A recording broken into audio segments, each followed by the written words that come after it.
I've probably only gone fishing twice in my lifetime. However, I know a lot of people who fish. Over the years, I've interviewed hundreds of successful black men. Many times I've walked away from a particular conversation and thought, it's a shame that more people don't know about you. If we don't tell our stories, then they'll never be told. Much like the fisherman I spoke about earlier, we want to tell everybody about the successes of black men. The fishermen never tell how hard it is to get to that great fishing spot. And usually there are hills, uncut weeds, rocks, snakes, fallen trees, dark places, and other hazards. Calls me N-word, calls me all these things, dare me to say something. Many young men, boys even, find difficulty in obtaining success because oftentimes those they consider successful haven't been given the opportunity to detail their winding paths to success. I got so much more in me that I can offer. Goin Fishing is designed to allow successful black men to tell their success stories. We know in just telling the stories, we inspire others. So grab your pole. We going fishing.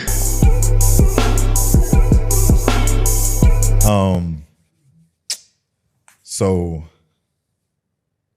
starting at 6 minutes late, so we're still gonna end on time. I'm real good with that. No problem. You done brought me to a new location now, man. Yeah, bro. You know we Oh yeah, I sort of know your rotate. yeah. Oh yeah, you the first. So we've been doing some things. Some of the other platforms we've been doing at one of the studios over here, but this is the first time that we're actually filming this particular show here. And gotcha. yeah, so comfortable. Yep. All right. I'm farther than where we at the last spot, but this is all good. We'll work it out. Yeah, this is nice, man. You already there. know, man. We getting there. So listen, another edition of Goin Fishing.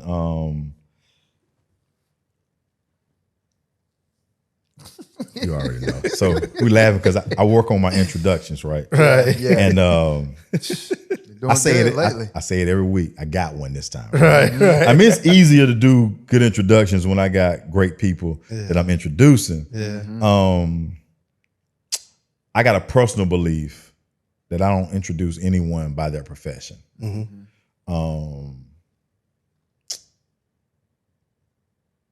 How someone else looks in the mirror and identifies themselves, that's what I like to go by.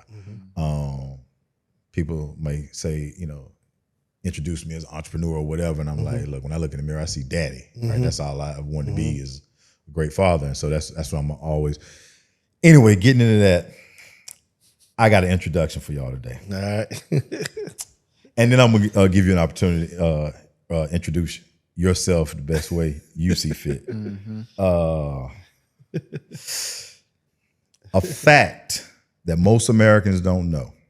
I actually learned in undergrad when I took a criminal law class. Our criminal justice system depends on people who have been charged with crimes taking plea bargains. It's the only way the system, quote unquote, runs efficiently. There's simply not enough staff, not enough time, and way too many cases to be adjudicated for cases to go to trial en masse.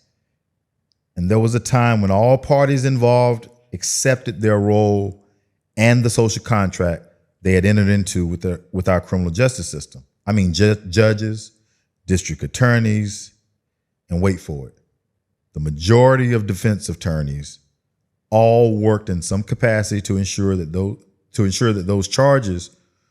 those charged with crimes accepted plea bargains. Sometimes that meant people who were actually innocent being coerced by their own defense attorneys to accept a plea.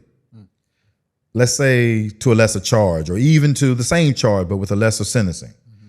There was often a quote unquote threat issued to those charged with crimes during their processes, and that threat would be levied early and often and would reverberate throughout the halls of justice, if you will. So much so that even others charged with crimes would often aim the threat amongst themselves. The threat? You don't want to take the risk of going to trial. And from that threat alone, some people would willingly and somewhat voluntarily accept decades of incarceration. This was a common occurrence in the criminal courtrooms across the United States. Then in the mid-1990s, there began some rumblings throughout the Bull City. It was being said that there was this young public defender who was refusing to aid the criminal justice system in its efficiency. The streets were saying, and I quote, "Man, he taking everything to trial. And he winning." Take it to trial. End quote. So much so that people were choosing not to hire a private criminal attorney and instead asked the courts to assign this guy to their case. I mean, could you beat that? You get one of the best and brightest attorneys, and he's going to take your case to trial and win, and all this for free. Some of the best financial decisions were being made in Durham at the time. So it's been almost 30 years ago. And before and since then, our guest today has so much more to him. He's a husband, father, a pastor, a man. Let me tell you this, one of the most honorable people I know, hands down.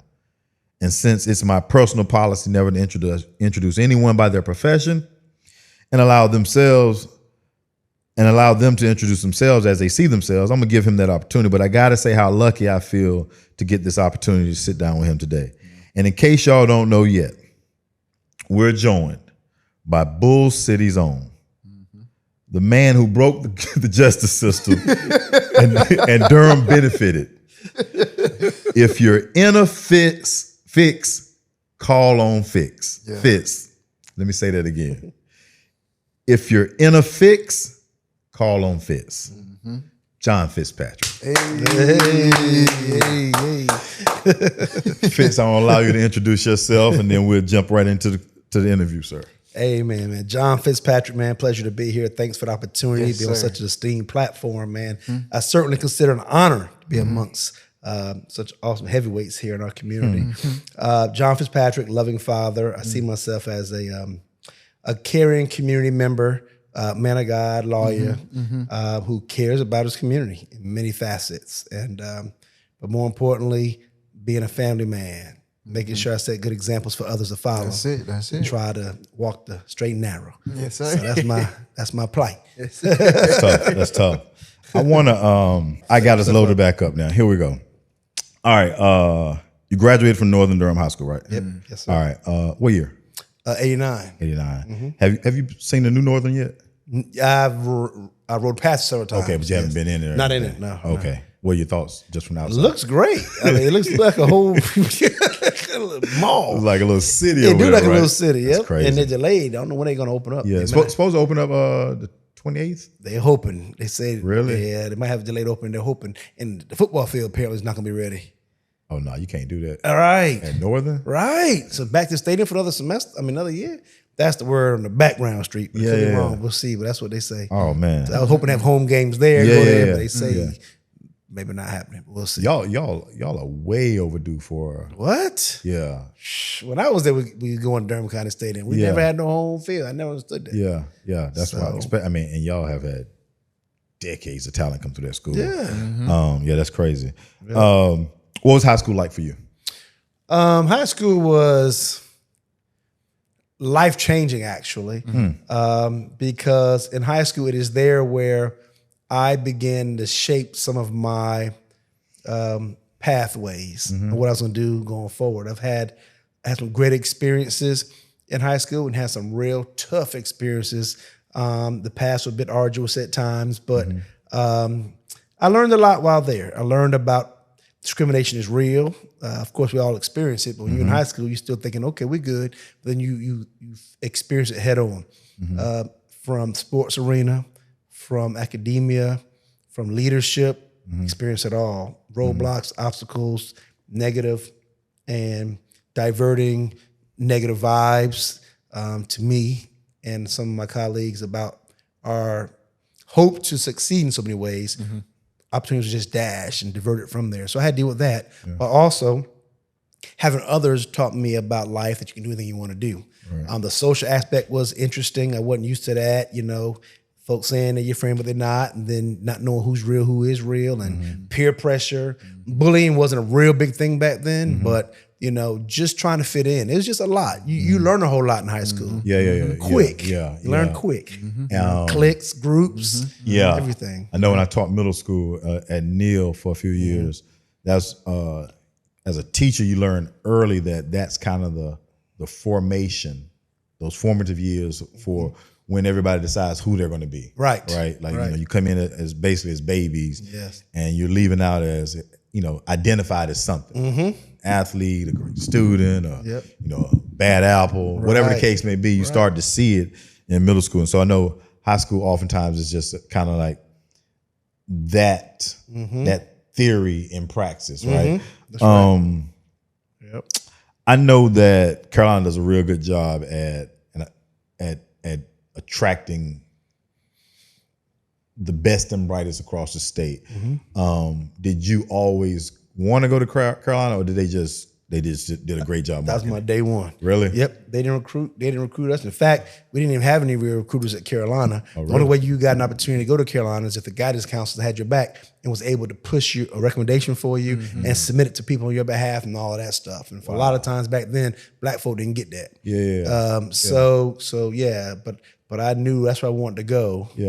Day one. Did you always know you wanted to be an attorney?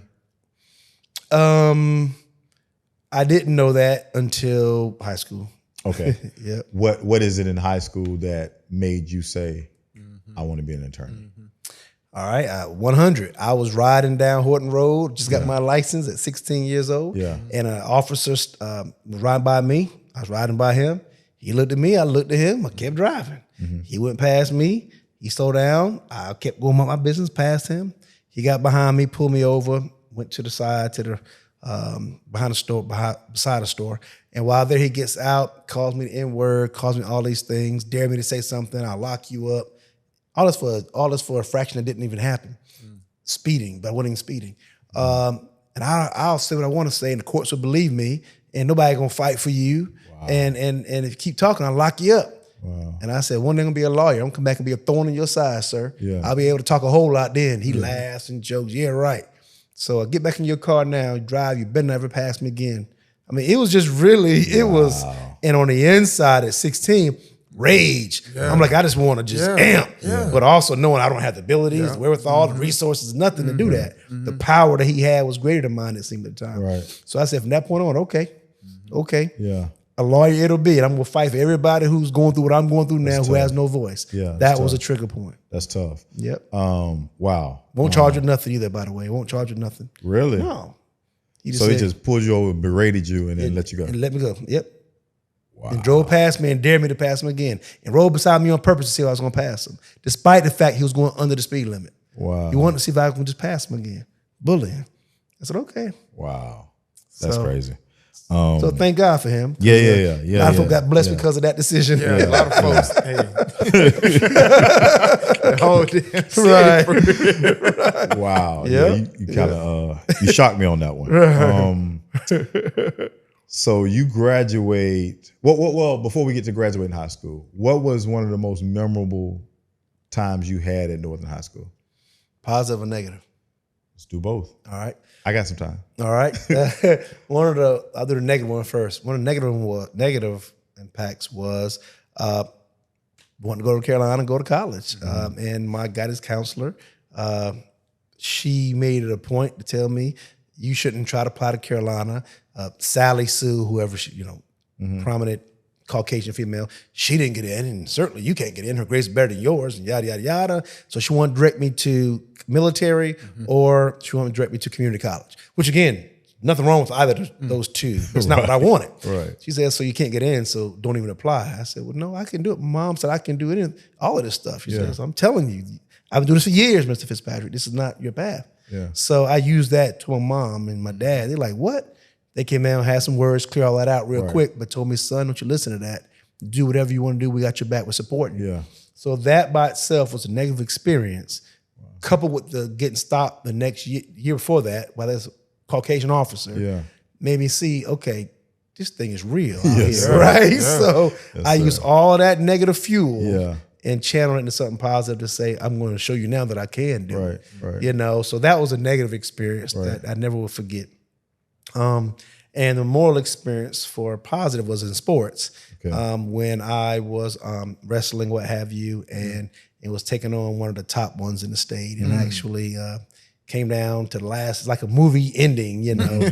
I was losing in the third round of the actual match wrestling, and my dad showed up because he didn't come to my matches. He had to work a lot, so I heard him as I was getting almost pinned to my back. Son, get up! It was like you couldn't script it better, like in a movie. Dad, you know, I'm like, Dad. So I got all this strength, got up, got out the match, ended up beating the guy, actually. Really? It was amazing. Folk were like, what just happened? You know? But something about a father being there. And that was a joyous time because it was like a movie, man. When it was over, you did it. The coach was happy. The team was happy. My dad was happy. So I never forget that moment. Yeah, that's tough. That's tough. Very tough. Yeah. Two extremes. Yeah. So it's safe to say you were a latchkey kid? Which one? Were you a latchkey kid growing up? Like, were your parents at home when you got home?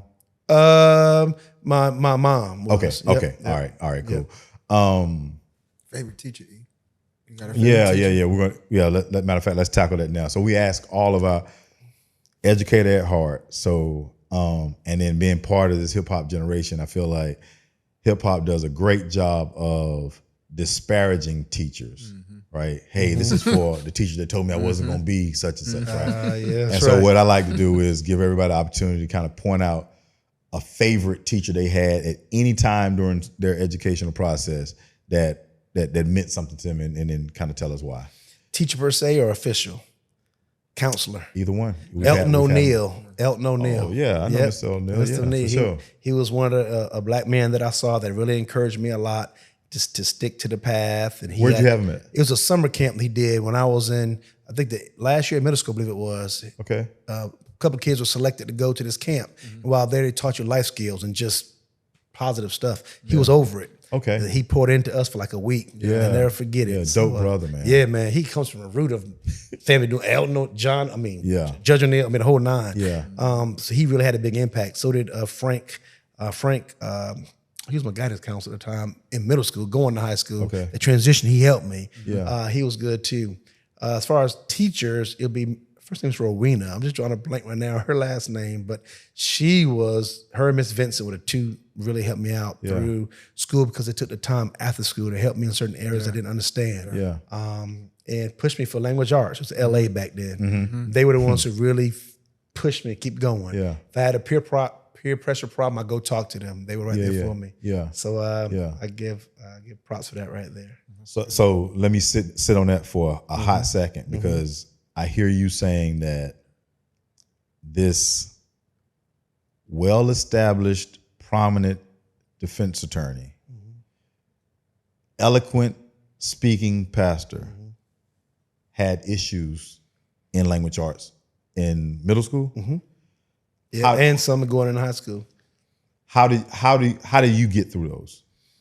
It was tough, man, because believe it or not, this sounds crazy. I don't like speaking in front of people. Really? Can you imagine that? That's crazy. I get nervous, man. I just That's don't all like you it. do. Yeah, this is all you Right. Tell me about it, right? Yeah. But part of that goes back to, and you probably could feel this, back then, especially in our culture, whatever, if you say the wrong word, they'll call you out. Boy, you don't mess the word up, clown you. So you're always paranoid. That might be your nickname the rest of your childhood. Right. So you're always like, I gotta talk. They're gonna find something. So it was hard. Yeah. But just understanding too how the teaching was for LA language arts, and they will say words. I'm like, what? Just break it down so I can feel what you're saying. I don't understand. Right. And they would do it. And they talk about how you present your stuff and how you present oratory and all of that. So I had to, I didn't get it at the time. I just wanted to talk, but they want, there's a certain stanza and the paraphrasing. Exactly. So, and then I didn't like sitting down doing a whole lot of reading. Right. Shock. Wow. Lawyer, right? Wow. I don't know if it's an ADHD thing going on or whatever, but sitting still, reading for a long time drive me crazy. I gotta talk to me, I get it. Yeah. So my reading and learning style was different. Yeah. Yeah. You And you said you literally spent time after school, kind of doing extra things and okay. Yep. Yeah, that's super helpful. Yep. And it was okay. I was okay with that. Yeah. They wouldn't listen. I'm willing to come. So. Yeah, that's cool. You went to Carrington for middle school? Yes, sir. What was middle school like for you? Middle school was, again, transitional because I came from Stamford, Connecticut. That's where I spent most of my life. So up north, coming out here to the south, it took me a year to figure out why folk want to touch me. Say, what's up? How you doing? What's your angle? What you know? Up north, you be like, you doing that? You trying to, you trying to get me. Yeah. So, but the Southern hospitality, I wasn't used to that, you know, at all. So it took me a while to figure out this is real. Y'all trying to play me. So I wrestled, got into that, and got camaraderie, and began to just get involved and learned it. I learned a lot. I built a lot of foundation relationships in middle school, and it carried over into high school with those same people. So that helped. That's tough. So I liked it. Were you came down during middle school? Like what part of middle school? What, 6th, 7th, 8th? 8th. Well, back then I think it was over 8th grade. I think I came down 7th grade. Okay. So I had one year 7th. So you come right in the middle of and 7th grade is kind of one of the most difficult grades as well. Right. Wow, that's an interesting transition. Yes. What brought you your family down here? My dad relocated. He was an executive with the Boy Scouts of America. So they moved him down here. So we came on down south. Oh, that's now, tough. my parents are from here, Harnett County. So they from the country. Yeah. So we moved when I was 1 up north, and we came back to them. It's like we back close to home. Yeah. I'm like, what we doing here? You know, I'm a city boy. Right, you know? right. So it was different. Yeah, that's interesting. You get to Carolina. Let's talk about the time at UNC. What was it like for you as a freshman? You walk on campus at this internationally known university, and what are your first thoughts? Well, I was thankful to be here, be at the university, because I realized my dream at that time. My dream was beyond getting in. My dream was to get in and cause an impact and then become a lawyer at the same school. That's the ultimate dream. And what I didn't tell you was, after I applied to get into Carolina, despite all the odds, my grades were good. It was 3.45, whatever. It was no 4.0, 4.3, but it was good. But I had a ton of extracurricular activities. And back then, and only recently have they changed it, you had to take this test, you know, what the SAT was. If you don't do that, you whatever. So I knew I'm not good at taking those tests, never have been. So what I did was ironic. I called the admissions office and I reached out and I got in touch with a particular dean, and he answered the phone. I said, "Sir, you don't know me. I'm your next admittee to University of North Carolina, Chapel Hill." He said, "Sir, can I help you?" I applied for early admission. And I thought early admission mean I'm going to beat everybody to the punch. So I'm applying early, pay my fee, we good. Not knowing early admission mean those who know you definitely getting in, you willing to commit. He called me, his name was Herb, Dr. Herb. He said, "Mr. Fitzpatrick, this early admission is for those who are definitely guaranteed in." And, you know, I said, "Oh, for real?" He said, "Yes, sir." I said, "Well, still, I'm welcome you, whatever. This is a true story." He said, "Well, we'll let you know, whatever." I called 21 days in a row. I'm not lying. It's 21 days in a row. By the 21st day, "Mr. Fitzpatrick." I said, "Yes, sir, Mr. Herb." He says, "In all my years of doing what I'm doing, I've never in my career had somebody do what you're doing now, yada, yada, yada." He says, "You have a perseverance I've never experienced. You're respectful. You have the personality we want, yada, yada, yada. So we're gonna do some things. Welcome to University of North Carolina, Chapel Hill." I said, "So, sir, I just want to let you know you're great if you let me in." I mean, I'm missing all that, what he just said. I have it on speakerphone. I said, my dad said, "Boy, he said, you okay?" I said, "What do you mean?" I said, "Mr. Herb, can you repeat that one more time? My parents weren't clear." He says, "Mr. Fitzpatrick, you know, stay tuned, look in the mail, you know, welcome to the University of North Carolina, Chapel Hill." So thank you, sir. I hung up. We all shouting and shouting. And I went there, got in, first day at campus, went there to meet him face to face. We became friends the entire time. And while there, it was my mission to let him know he didn't make a bad decision. Because I had grades, I had extracurricular activities, had all this stuff, whatever. But he didn't have to give me that chance, or really at least put it out there for those who see, to give me a chance. And because of that, I appreciate it. And we went there, man, and I did everything I could do to make an impact on that campus. And I loved it. That's loved tough. it. That's tough. I mean, you know, like everything is, if it's worth getting, a lot of times it's hard. It's difficult, right?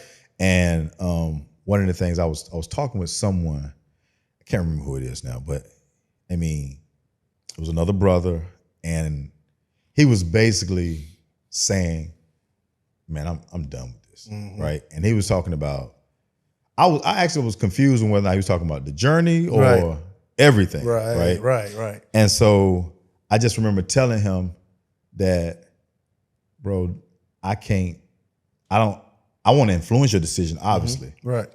but from my perspective, because he had asked me earlier in the conversation, how do you keep going? And I was like, I just feel like so many people did so much before me for me to have the opportunity to keep going that I think I overlook sometimes the fact that I can quit. Right. You know, like that's not possible. Right. I overlook that because I want to give thanks and show gratitude for those who didn't quit. Right. And I benefit for that.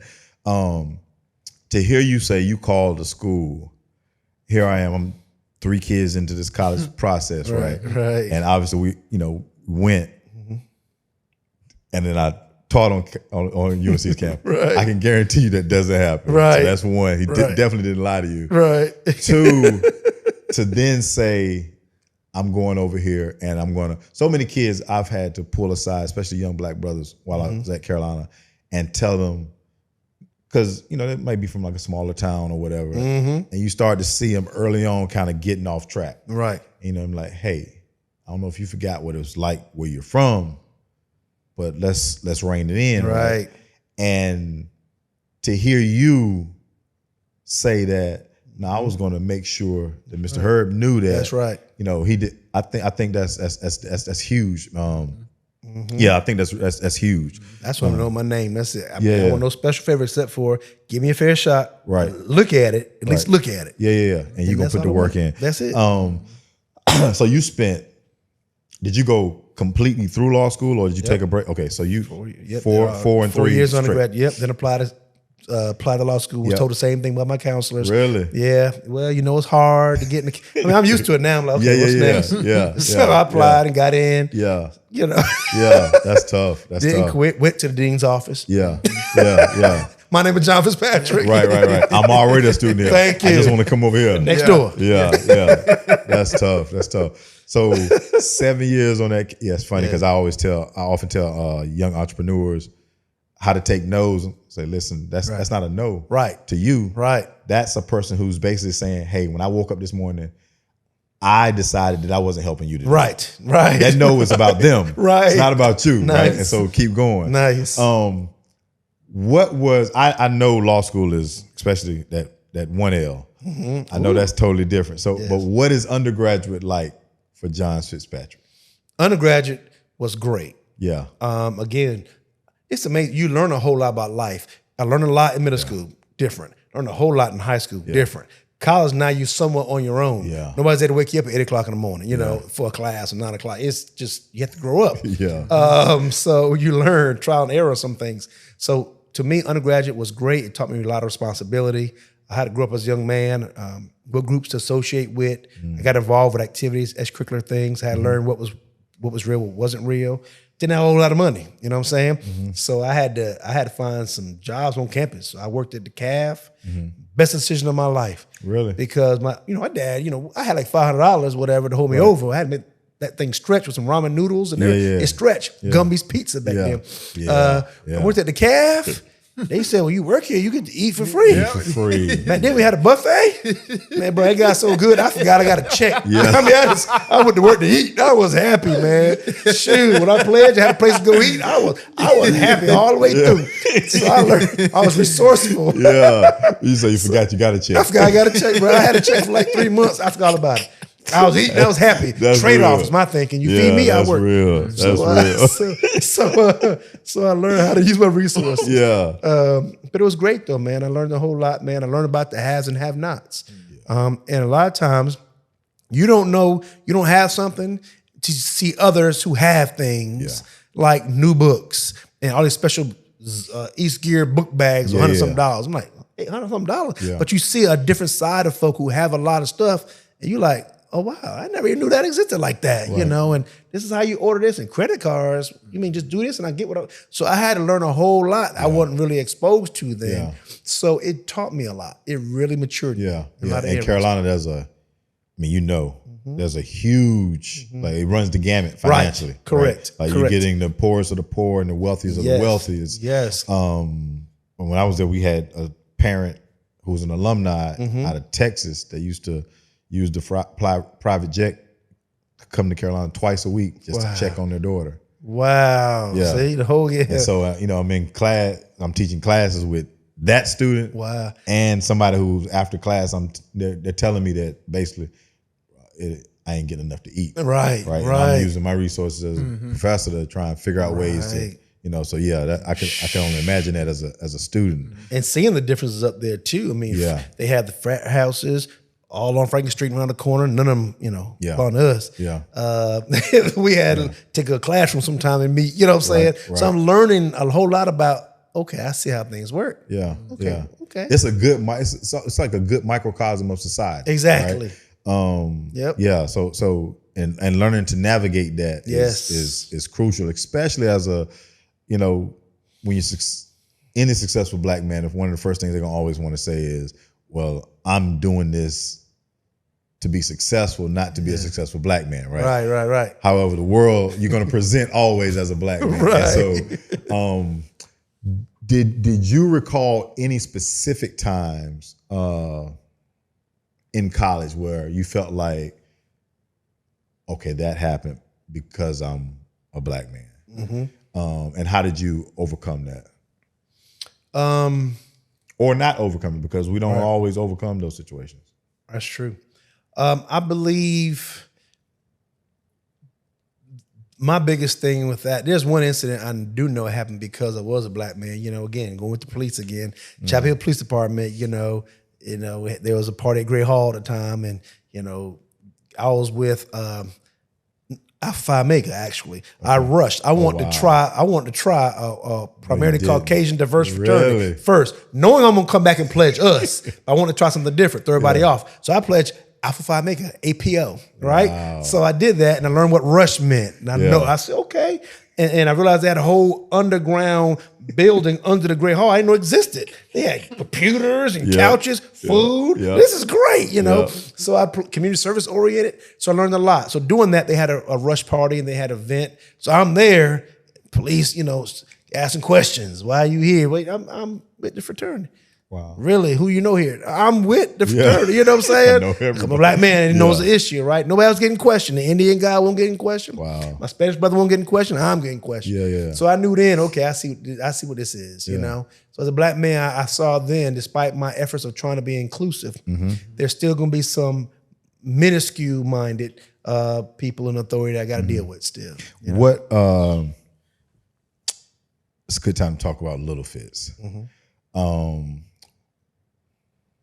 What part of Connecticut? Stanford. Okay. Yeah. Great area too. Growing up in Stanford, Connecticut, mom and dad, you got siblings? Yes, I had a brother who's passed and I got a sister. Okay. Are you the oldest, youngest? Where are you from? I am the oldest now. Okay. What is your childhood like? Oh man, my childhood's full of love, church, full of family. I loved it, growing up in Connecticut is a whole different story. It's a different life up there, man. Yeah, for sure. But I loved it, man. Childhood was awesome, man. I had what I needed, and I loved it. Yeah. Do you are conversations being had around the dinner table about the importance of going to college, or is that something that you trip upon during your path and say, you know what, I'm gonna go to college? Or does it feel like that's a mandate? Oh yeah, my parents knew you going to college, bro. Gotcha. You gonna go to college and you smart. They kept saying, you smart, you gonna be somebody. You smart, you gonna be somebody. Yeah. And that impartation, no matter how little it seemed, made a big difference. You begin to believe what you hear. 1000%. And they kept saying that. You can do anything. God's gonna use you, all of that. Yeah. Me and my sister both. So after a while, we began saying, I am. Yeah. I can do it. Yeah. So I knew I was going. Now, when I was in Stanford, Connecticut, I had no idea where I was going. Right. So I'm 5 years old up to 12. I don't know where I was going. I came down here, that's when I knew I wanted to do Carolina. Yeah. Did you from 5 to 12, are you playing sports? What are you doing in elementary school? Flag football, tackle, Pop Warner football and sports, basketball, all of that when I was young. Yeah. Loved it. Okay. we moved around a lot when I was young. How does the transition from there to here, how does it really land with you, especially at that age? Like, you know, I know we moved so much after a while. Like, change to this day to me is like things are supposed to change to me, right? My wife's total opposite. Same house growing up her whole life. You know, stayed here, graduated college in the area, and the whole nine. And I know we kind of, I can see when change is rough for her on anything. How is that in that period of time with you moving here? I mean, because you're talking about you lose your whole world, right? You're everything that makes you who you are, your friends, your everything. So what is that like when you get here? Well, it was good and it was challenging. It was challenging because I did have a bunch of friends. I had my little Latino group I used to hang with, some black folk. We all just we was in a area where minorities were just family. It was good, right? And that's where I learned a lot about Spanish, the cultures, and it was great. So to leave that was hard, like you said, you know, our barrio, you know, it was hard to lose. And my grandmother and them were still down there. So to leave them to come to Durham was challenging at the moment. Also the culture was just different. But I also end up appreciating coming out here because it was the hint at that time of bullying. Bullying was big in Stamford, Connecticut at that time. Because you had folk from New York. We'd be in New York a whole lot too, back and forth. So you had crime, and you had to, you know, you had gangs starting to really, they call them sects back then. You had different sects you had to deal with. So it was a setup where I was going down a path where a couple years more, it might have been a different life for me. Right. So didn't want to lose what that potential seemingly was, what I thought was great at the time. Right. So come to the South, these slow country folk, what they know? You know what I'm saying? Well, I'm from up north. Man, it took a year, like I said, a transition to realize whole different lifestyle. Yes, sir. Things are slower here. Yeah. You know, it is okay. It's cool, okay, at the time. Because it was fast paced up north. Right. So coming down took a year to figure it out. But after that, I fell in love with it. Yeah. This hospitality thing, you know, it was nice. Yeah. I felt more discrimination here, of course, in the South, but I enjoyed the pace a lot better. Right. Enjoyed the pace. That more overt racism is a lot different. Yes, exactly right. Yeah. Exactly right. Yeah. When you enter law school, now for those who don't know, let me set the table. So Carolina itself is a top 30, top 35 university perennially. Now, we can debate the merits of who, of that rubric that they utilize. However, Because I know you're a Duke fan. Well, used to be, unless you changed something. so I'm messing with it. So I'm not talking about basketball. Right. I know, right. I just mean that depending on. So my point is, depending on who you ask,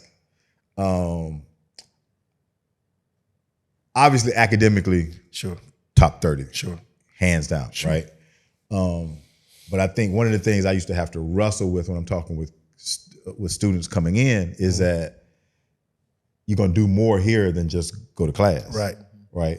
And so there's no rubric for how you're going to fit in socially. That's right. There's no rubric for how you're going to get treated if you're out just as late on Franklin Street when everybody's doing something wrong. Right.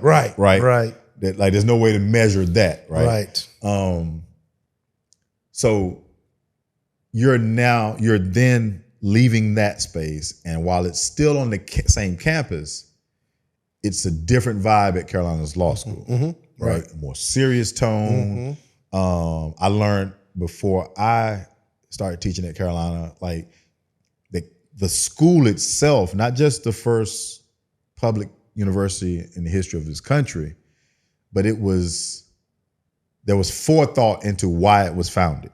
So it was founded during a time where North Carolina felt like the leadership in North Carolina felt like they were losing their best and brightest. They were losing the academics to Virginia. They were losing the commercial or the commerce or the business people to South Carolina. You know, 80%, 85% of enslaved Africans came through Charleston. And at that time, Carolina was, you know, the state of North Carolina was just basically on the coast, right? It was founded as a university to be a place that trained its leaders, right? And to make sure that this state doesn't lose its best and brightest, right?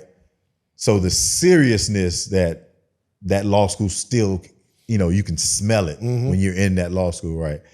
A lot of people have tried to make that transition from undergrad Carolina to that law school and realize that, hey, it's the same color, but something is a lot more serious, right? How do you then navigate in a world where a lot of people, especially if you don't know attorneys, haven't had a conversation with them, people just don't become attorneys. Like, you got to fight through other students who are fighting for placement, stealing your flashcards, doing all types of stuff that never makes it public, right? How do you navigate your new role at Carolina as a law student?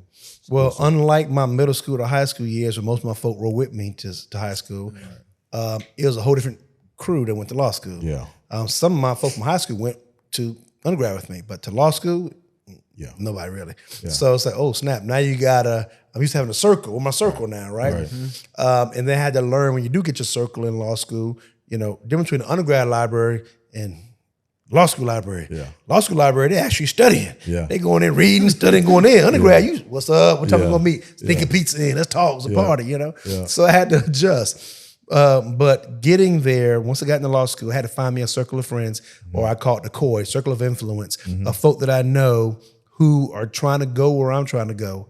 I try to put in somebody who's a class ahead of me in my circle, a smart one as well, so they can let me know the nuances of law school. It was consistently told to me that the first year they scare you to death, second year they work you to death, and third year they bore you to death.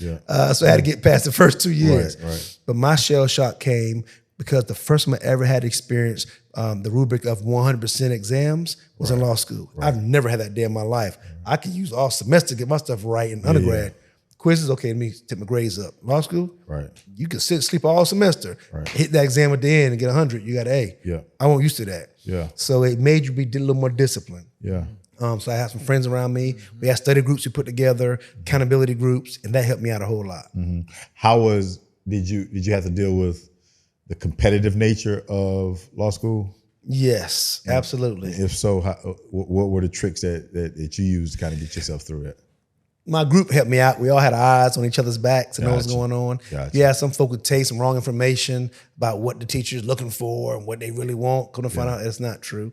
And you use it as a competitive edge. I use that motivation and realize, okay, I can't trust everybody. Everybody who's smiling in your face really don't have your back. So I learned that.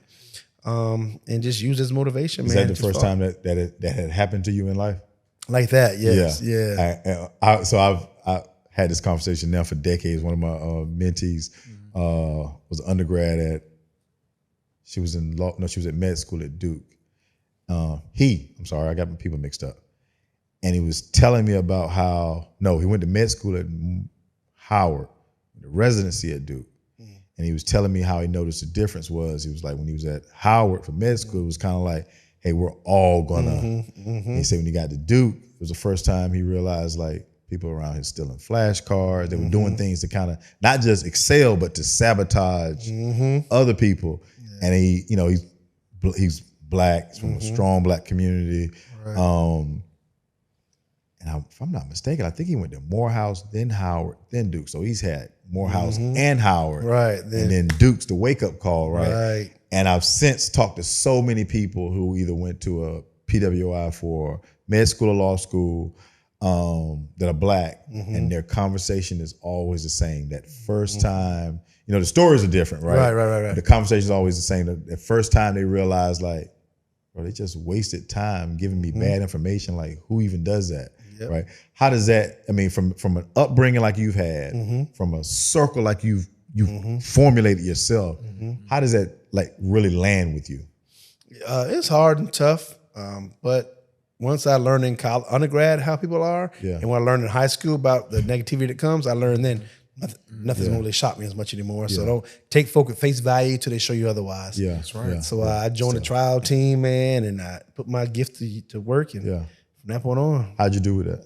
Oh yeah, we did pretty good with that. Really? Trial law academy. Did you like it? Oh yeah. We won some competition. Yeah, we had a good time with trial law team. Did you know once you got I know you made that decision to be an attorney. Did you know it was going to be criminal law from the beginning? Yes. Okay, and it never wavered. You never took a class and was like, oh, I kind of like, Nope. So it was always. I would, due to my experience at 16. Yeah. My goals are finish, figure out how to beat and fight against the cops and the DAs who were mistreating folk like me. Yeah.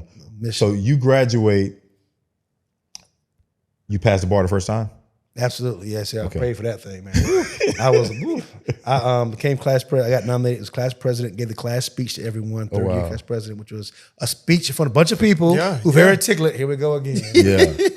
So, but I did that, and then I lie to you not, I prayed to the Lord strong, because I know good and well my skills with tests are horrible. I said, Lord, if you allow me to pass this test, I'm bargaining with God. I said, you let me pass this test through Christ. I mean, pass this test. I promise you, I work for the poorest of poor who ain't got no money.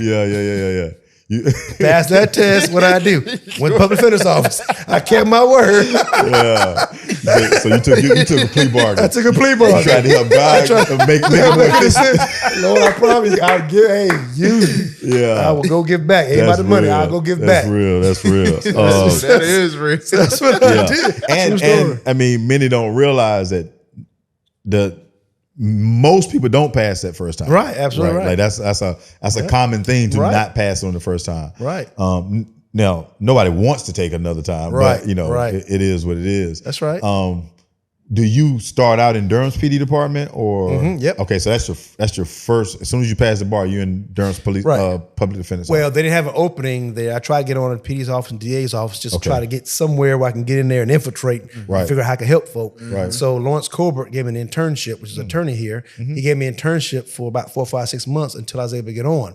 So I interned at the DA's office. After that, waiting to get on, see Jim Harden's going to do a little something for me.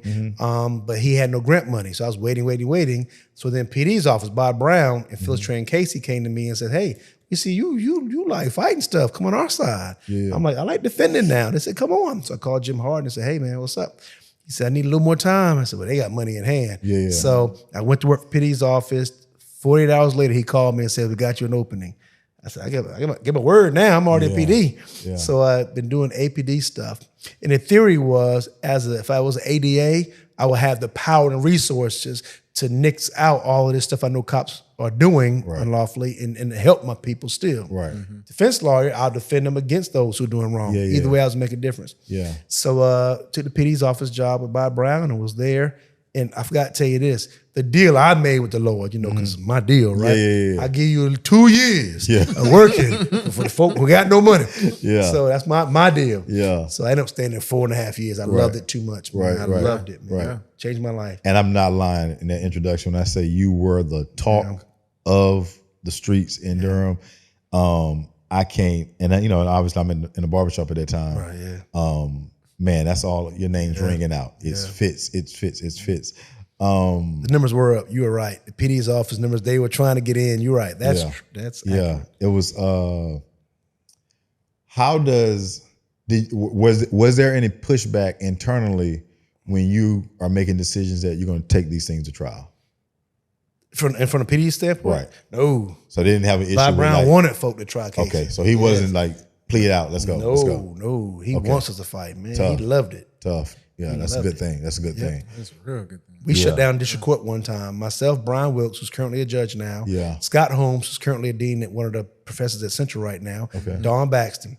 But the three of us, me and Brian and Scott, we shut down district court for like 2 days in a row because they weren't giving us anything reasonable. So we all called our cases for trial that day. You might have 150 in court. We probably had 50 of them, 60 of them. We called every last one for trial. They thought we were joking. We were serious. Even the client stood up when they called the name of docket call. How you plead guilty? No, not guilty, Your Honor. A true story. So, do you know, out of those cases we pled not guilty, I would probably say 90% got dismissed. Because like what you said, Yeah. the system wasn't built to have that Right. many trials. Right. And they knew we would try them. Yeah. Yeah. Because I had stuff to argue. I remember it was life-changing when I took that class. It was life-changing right. to read that and Yes. then ask questions of the professor like, hey, does this mean? No, this is exactly what it means. That's like, right. yeah. So that was some information. You know, sometimes you get those nuggets of information in life and you're like, hey, that was almost like perspective changing. Right. So yeah, that was huge. When you get into the public defender's office, it's a different world now, right? It's not, it's not law school, real life situations. Right. I know attorneys that don't do criminal law because they can't stomach someone, having to go away. Right. Same way I know people who have left family law because they told me like, hey man, nothing uglier than a divorce. Right. How does the first client that you lost, how does that hit you? Because it's The first trial that I lost? right. And I know you had a Floyd Mayweather type record. So I mean, we're if you doing could good for a find while it, here. yeah, if you could find it. Oh, okay. I know what it was. The first one that I lost, in fact, interesting you say that. The first one I lost was the deep freezer bandit, Abdul Rashid's case. Slow down and sit there for one Abdul more Rashid was his name, the deep freezer bandit. Yeah. That was my the case. And Lawrence Campbell was my co-counsel, and his grandmother passed away the weekend before the trial. My client was charged with like 43 counts of robbery. He went to supposedly Fuddruckers, Red Robin, all these places, robbed him, put him in the freezer. Yeah. That was his MO. So they couldn't find the person, so they charged him. I was sitting co-counsel for the purposes of learning. That was my goal, to learn. Right. Lawrence was the lead counsel. Right. So his grandparent passed, or somebody passed, and Judge Stanback says, well, if Frida Black was the DA, couldn't wait to try this case. And we said, Judge, continuance, of course, because he's not going to be here. He had all the witnesses prepared. Yeah. Judge Stanback says, no, we're going to give you plenty of breaks, Fitzpatrick, let you take as much time as you need. We're going to go ahead and try this case. I said, Your Honor, no. I didn't prepare to try cases like that. I'm just watching and learning. Nope, try it out. So I said, okay, we're going to try it out. Let's have fun with it. So I took my time with every witness. I mean, it became fun then because the pressure's off. Yeah. The client's like, this is, hey, you fighting. I said, let's go. We stayed up all night.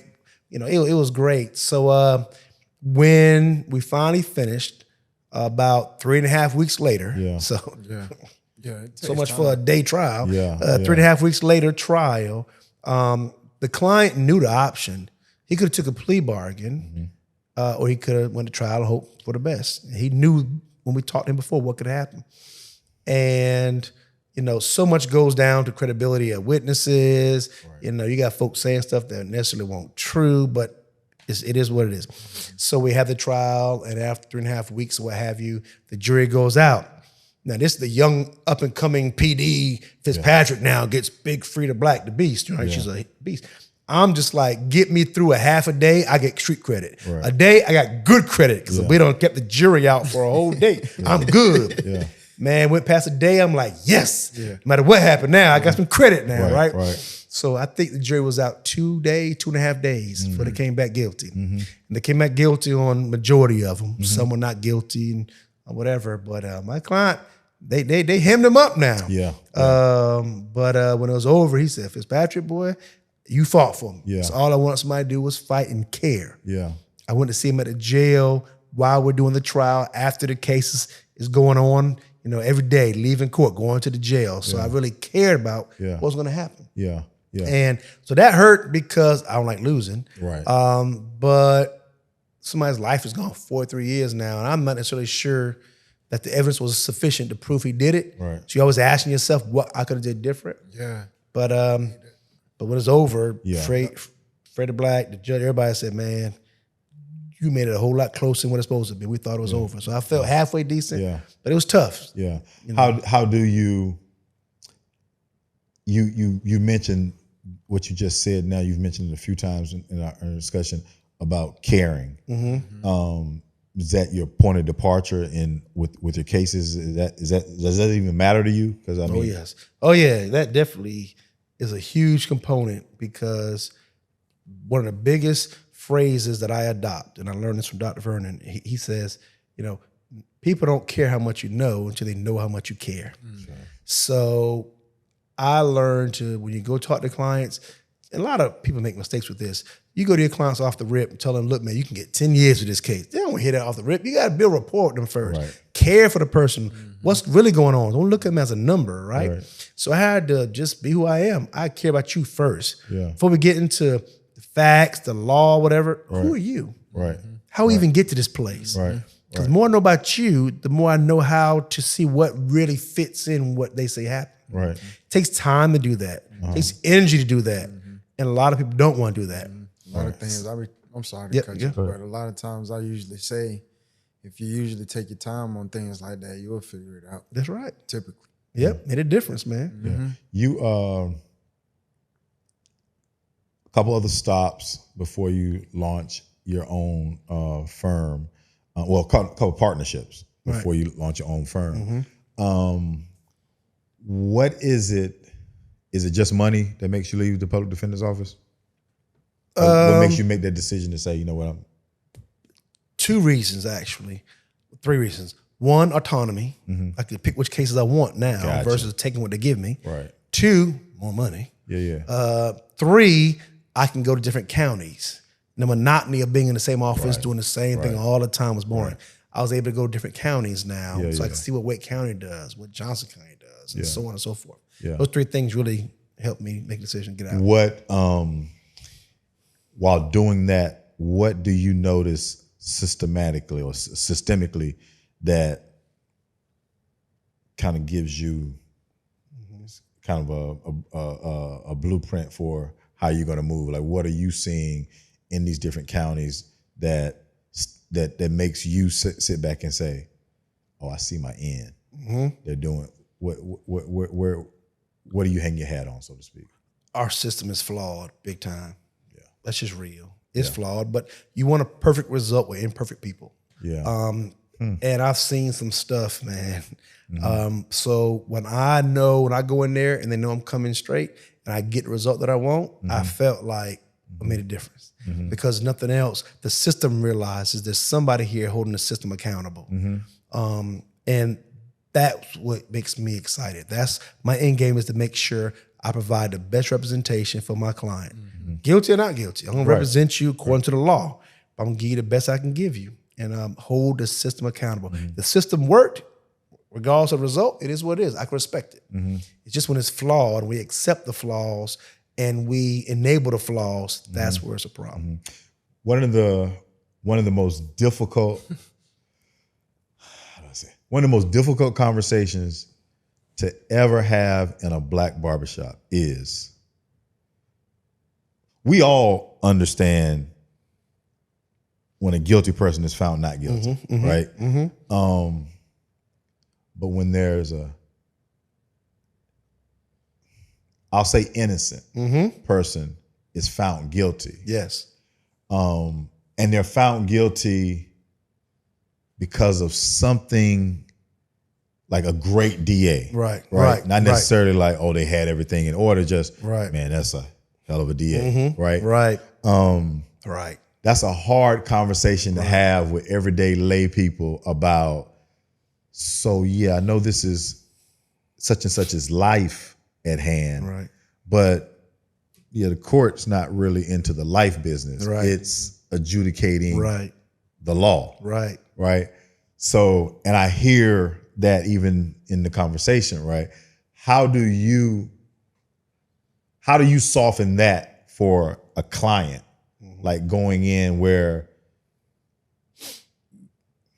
not going to speak to you, but I've heard attorneys say, hey, it's easier for me to defend if I don't try and formulate whether I think they're innocent or not, where I'm literally only looking at the facts and can I and will I and will they, and how do you soften or ready a person who's been charged with a crime, who has hired your firm? how do you soften the outcome, right? Because it's, I mean, like the word trial, Right. you know, that Right. it has a definition, right? And so, you know, hey, I really believe I can beat this. Like I've been on the other side where people have come to me who I've said, hey, make sure such and such goes to Fitz. And they'll come back and say, Fitz said da da da. I was like, if he says it's going to trial, just believe Fitz. Right. Right. Right. But how do you soften that? Because at the end of the day, you know. Well, one thing that I have found that's helped me out a whole lot is, I mean, sometimes I'm a victim of our own success, right? Because I have clients who come to me now and say, we're going to trial. I'm like, oh, no, we not. You on video confessing. Yeah, but heard you could beat this. I'm like, wait, no, wait, hold, back up. Heard you the boss. You better go. I'm telling, well, listen to what I'm saying then. We need to work this out. We need to work this out right here. I pay whatever it takes. We're going to work this out good. Yeah. This you on video. Yeah. This you right here, right? Yeah. See what you're saying right here. That's what they need for guilty. Yeah. Yeah, but you can work that out. Yeah. So, you know, That's funny. sometimes you got to deal with that first. Yeah. But then most of my clients, I would say 95% of my clients listen to my advice. And what I tell them is, when I get the facts of the case, I talk to you, I look to see whether or not the DA can prove A, B, and C. Right. If they can prove A and B, despite my knowing there's a C, if they only can prove A and B, by law, I've got to make sure I fight for you and plead not guilty because they have not proven A, B, or C, or give me evidence of A, B, and C. So I will look at it. If I see they have A, B, and C in the evidence, and they can prove A, B, and C clearly, I'm going to tell you, I recommend you take a plea bargain. It's now switch and go in the mitigation stage. Right. What can we do to try to avoid you getting 50 years? Can we get 5, 10, or probation? So 95% will say, I can see what you're saying, all right? I will tell them you have a right to have a trial. Right. I recommend we don't go to trial. I have nothing to argue. Right. But you hire me to do what you want. I would try if you want me to try. Yeah. If you choose to try it, you're going to sign this disclaimer saying that I told you that we're probably not going to win this. Right. You're looking at all this time. So that way, if it goes south, everybody knows we told you. Right. 95% folks say, Fitz, on whatever you recommend, I'm going with that. Right. Right? You got that 5%. Yeah. All right. Out of 5%, mama told him. Grandma told him, no, baby, this is what's going to happen. The lawyer don't know what he's talking about. Yeah. All right. So I got to deal with that. Yeah. And truth be told, man, one of my toughest cases is a case that I lost that I should never lost. It's because the family got involved and told him, no, this is what you should do. Yeah. Despite what I'm telling him, no. Right. If you argue this defense right here, set the fence, we walk. Right. I can't guarantee nothing by law, but I'm daggone sure I'm going to walk you on this one. Mom and them said, no, go to trial on this theory of defense, which made no sense. None at all. In fact, the guy's charged with killing one of my other clients in the mall, Northgate. And he didn't want to argue self-defense. He wanted to argue, I ain't had no weapon. Anyway, so we have the trial. The officers, the DAs, they're all waiting for me to pull out some miracle because they don't know why I'm arguing what I'm arguing when this is a clear win. Right. Client wanted it. Client loses. Yeah. We got the second level, like second degree or whatever, lower. We didn't lose first degree. Yeah. The judge even said, I'm going to sentence you to the lowest I can sentence you because this isn't the typical kind of murder I would see here. And I'm just curious. He called us to the bench. Why didn't you argue self-defense? I said, Your Honor, I advised my client on what to do, right? Yeah. So mom and them, who not doing a day at that time, are sitting back, the system messed up, system wrong. No, the system worked because the defense you chose was wrong. Right. So when clients hire a lawyer, they need to listen to that lawyer if you trust what they're doing, and things go a lot better. That was tough. One, because I hate losing. And two, this dude really is innocent. He really should have walked. But he didn't want to admit to having it. So that was tough. That's still to this day hard. And your role is, as a defense attorney, is to accept what the client wants. That's right. Not necessarily what's best for the client. That's right. I have to advise him what's best. Right. And show him, persuade him. Right. They still say nope. Yeah. How many, and I'm going to make a hard cut on this. How many years are you into your career when you decide you're going to found a church? I was I would say from 96 to 03. So that's what? 7 years. 7 years into my career. I remember you were at Holloway Street School. Is that the first time? No, actually, we you started in the hotel off Hillendale Road, Okay. Marriott, in a little room in Marriott. Yeah. Then went to Crutchfield Street, Okay. over next to Durham Access Center. Yeah. Then went to Holloway Street School. When you start the church in you said Hotel. Marriott? Yep. I mean, that's already a good start. Like, Marriott's a nice. right. I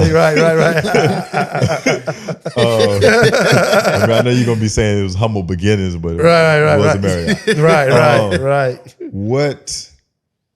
What makes that decision? Well, the Lord called me that time to go ahead and start it. In fact, I started out of never as easy for me. It's always something happens crazy to make me transition. Our pastor had an Orange Grove Mission Baptist Church, Pastor Carl Kenny, had been transitioned out of Orange Grove, so we had no pastor. And in the midst of all of that, the Lord says, "Time for you to start you something." I'm like, I'm fine right here, being an associate. I'm chilling. I'm good. Yeah. So he called us and said, "Okay." So it was in our basement. We got ordained in our basement with Bible study. Then went to the hotel. So I just trusted him the whole way. Yeah. And we started with 8 people. Yeah. So What is most people I talk to that consider themselves providing a ministry or serving or providing a service through a ministry, they've got like a kind of their particular mission. Like, I'm doing this because of what is the reason? Like, what is your reason? Sure. Our purpose was to demonstrate the love of Christ to all that we can. Not a religious love, but a real love, you know, that says no matter what you've been through, what you're going through, there's love for you. What is that difference? Well, how do you clarify not being a religious love and a real love? Because a lot of time religious love means I just want you to join a religion. I just want you to be a part of the institutionalized socialistic group of people just to be doing something and say you're a part versus I'm more concerned about you and your souls. I want you to have a relationship with Christ. I want you to get a change from the inside out, not just be a part of something and conform like a camouflage chameleon just to blend in. I want you to have a change from the inside out. And that only comes from love. I'm not gonna push religion down your throat. I'm gonna just push down love in your throat. And in that, the love then sprouts forth and then change comes. So I want to go out and reach the folk who a lot of folk felt were discarded, not worth it, which tied into my clientele at the time. Yeah. I was able to reach them in some of the darkest places they were in to let them know, man, hey man, God still has a purpose for you. Yeah. So now all of a sudden my firm turns into a ministry base as well. And it worked out great like that. So it's all about sharing the love. That's why it's One Love Ministries at the time. And it was ironic that it was birthed out of a unloving situation when the pastor had a transition from Orange Grove. Yeah. So out of that came One Love. We got to show love to folk. And not be so judgmental to tear them down, but to build them up. Yeah. That was our mission. Yeah.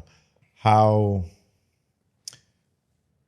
is that still your mission? Yes. Great mission. Because missions change. I just want I want to make sure Yes, sir. that is still the mission. Yes, sir. Yeah.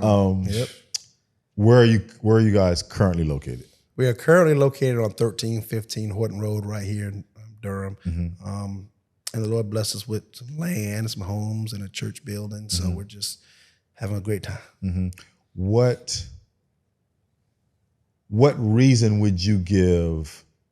And I don't. If this is, I'm going to ask it. And if you say, "Hey, that's a little much," during the numbers, in preparing for the interview, the lowest demographic currently of all demographics in America who attend church and believes that the church is a kind of a focal piece in their life are black men. Our black men? Are black who attend? No, who don't attend. Right, like, right. Who like right, of right. So Hispanic men attend at a greater rate, Asian men, everyone. So I'm not going to ask you to solve that social question, but what is the attraction that you feel that you work on to make sure that you have black men? Sure. Model what I preach. That's the best way. I could talk all day, but if I walk it and they see me walking it, it makes a difference. Yeah. Folk can catch what they see versus just what they hear. Yeah. Right? So my theory is you can't clean a fish till you catch it, right? Yeah. So I try to model a lifestyle in my imperfection. Yeah. And I'm not perfect by no means. Yeah. But Paul says in the Bible, follow me as I follow Christ. So as I follow Christ, I want you to follow the example I'm giving. Because a lot of these cats don't have no father figure. They don't have a role model other than who they see next to them in the same neighborhood doing the same thing. So a lot of times their mindset is limited to a minuscule area. I think that's all there is. If I can expose them that there's more out there in a non-judgmental to tear you down way, then they might have a glimmer of hope to say, let me see, can I follow that?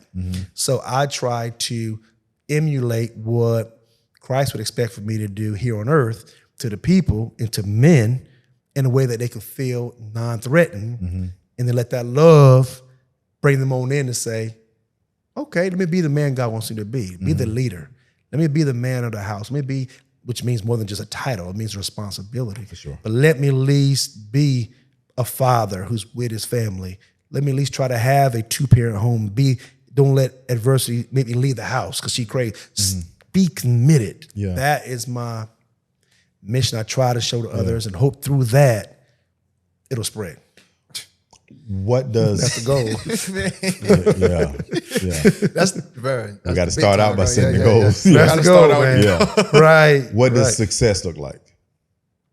And success to me, Yeah. right, is fulfilling your God-given purpose before death.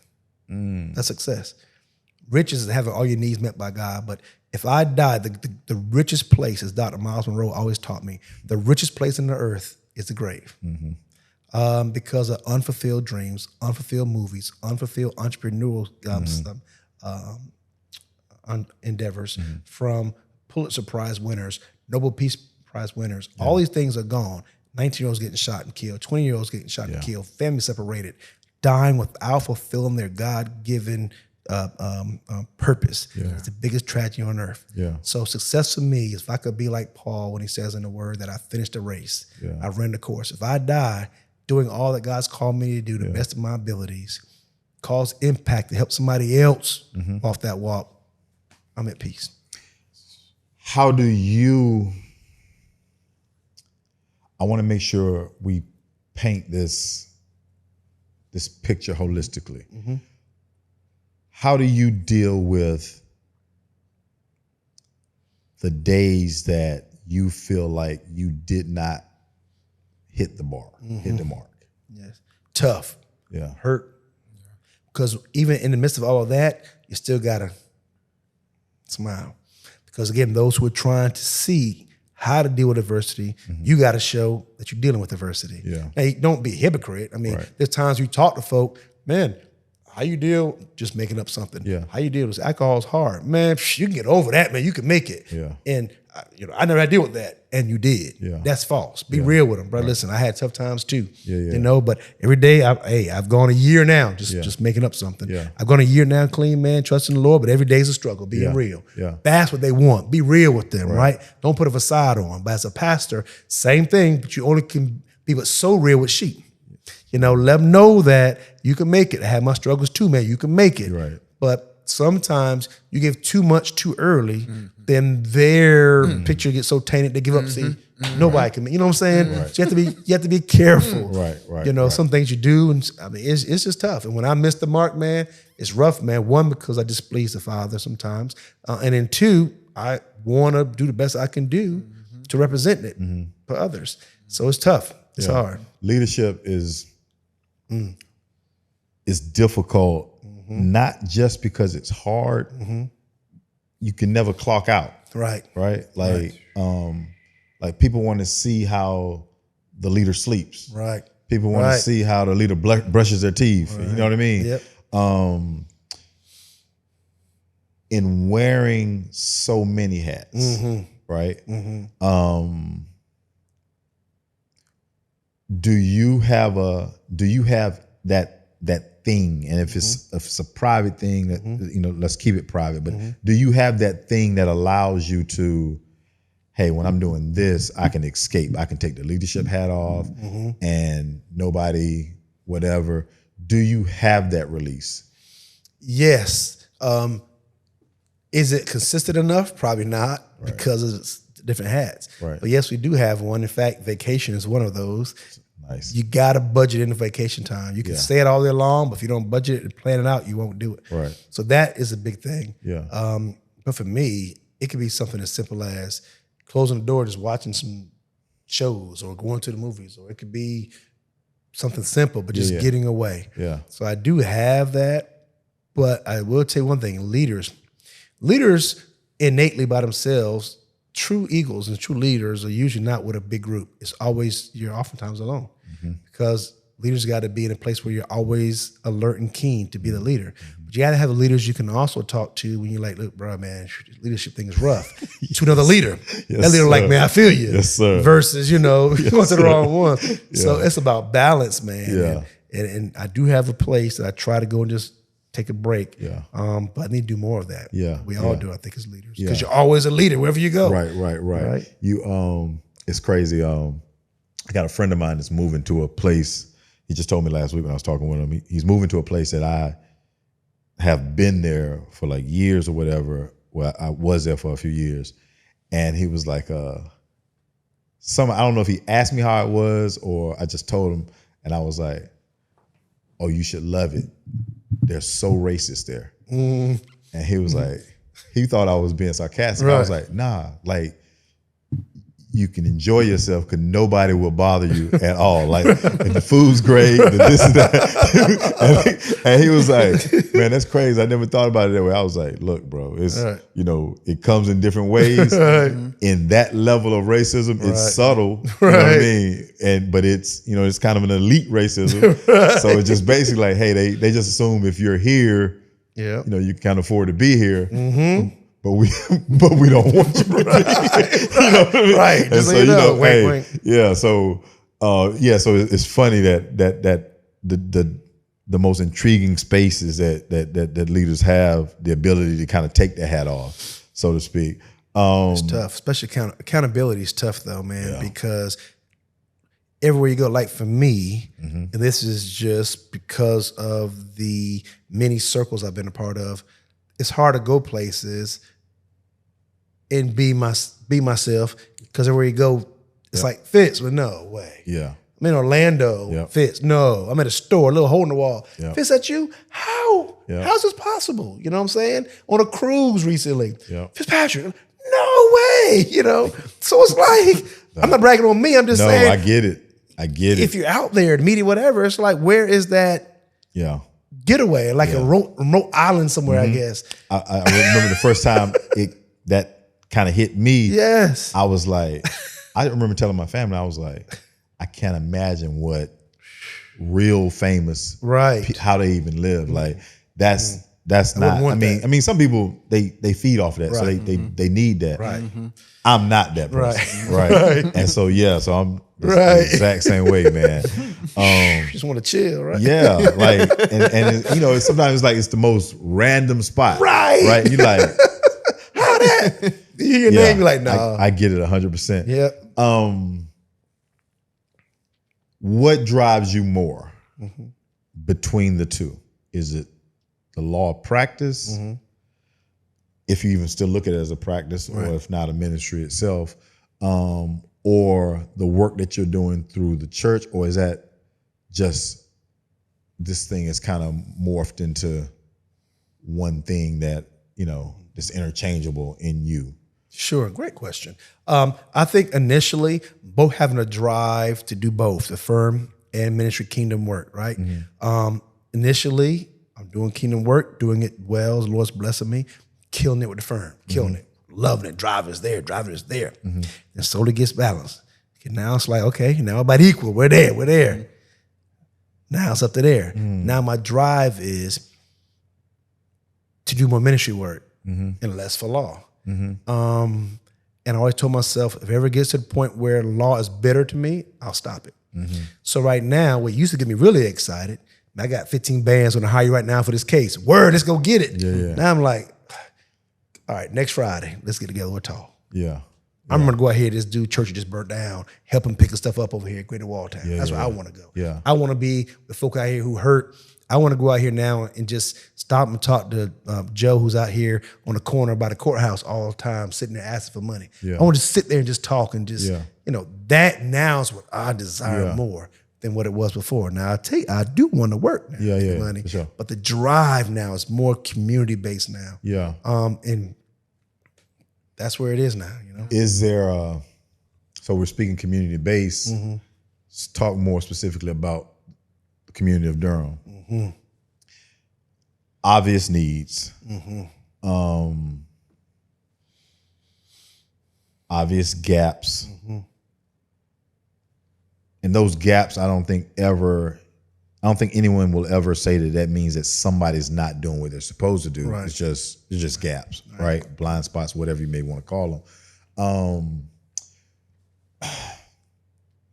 Let me use me as an example, and we'll flip it. I've had people so we shut down kind of the day-to-day operations of the Durham Hawks in 2020, right as the pandemic hit. I've had people to come to me and say, especially as crime escalated, murders, y'all stop the Hawks. Y'all the reason why these babies out here killing each other. Right? That's a real conversation, right? And I'm like, Right. You know what I mean? Right. But at the same time, I kind of feel a certain type of way, right? Like, man, I just when you say that you want to kind of do more in these, where does your heart lead you to kind of want to do more in these spaces? Sure. I want to have more of a life lesson session with these young men, catch them early and give them some life lessons, give them a safe place to talk, bring them all together. Parents can bring and drop the boys off. We're going to talk to them. I got folk who are in different echelons of society. Want to just come and just pour into these folk. But what we need is consistency, right? And that's where time kicks in. It takes an investment from people, not just talking, but just really acting on it. And I just want to be able to give them a listening ear and then connect them with whatever resources I have pooled over the last umpteen years to now say, okay, you need this right here. Let's connect you with this person right here. You all take it from there. I just want to be a networking place, but let these kids know hope is alive. And that's what I want to do, more involved with our youth. So used to have something called Men of Honor, which was a really awesome course we taught. And I've seen the changes in the men. They get back to that. Same way, you said, they say you stopped it, look what happened. There's more I think I could have kept doing to help the men. I saw marriages get stronger. I saw men get in line. But then time and things come up and you just lose, balance of time. So it makes a difference. But that's what I want to do, get more involved with our kids. I want to go to schools as well and just talk to the kids and encourage them. That they can make it.